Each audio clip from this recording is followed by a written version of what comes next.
Did you know that this basic pentatonic pattern that you've probably played for years is actually part of the whole caged system?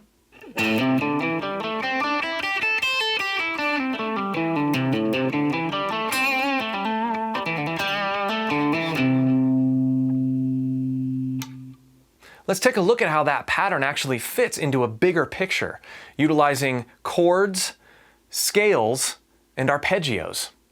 That pentatonic pattern is actually part of the family of G shapes within the caged system. So we can play the complete major scale that pentatonic scale is extracted from, right? A complete major scale is 7 notes, a pentatonic scale is 5 notes, penta. So if we play the whole scale, starting with measure 1, it looks like this.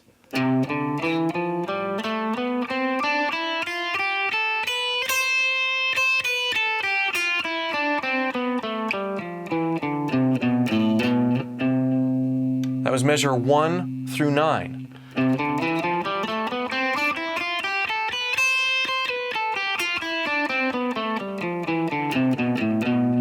And you can also see a chord right here. It's kind of difficult to play, but it looks like a G chord. Now we're in the key of C. This is all in the key of C, just to keep it simple.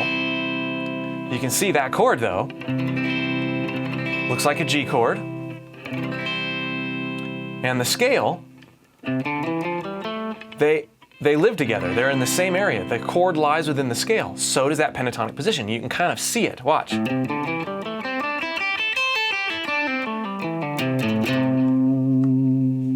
can see down here, tab,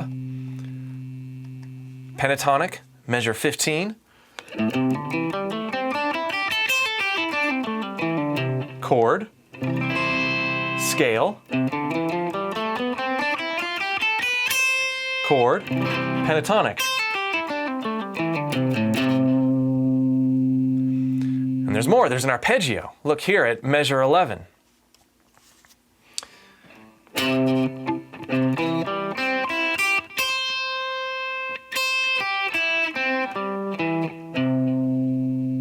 So all of these things live in the same area. They're all the same notes, organized differently. That's one example of the power of the cage system and a very small part of the potential of the entire thing.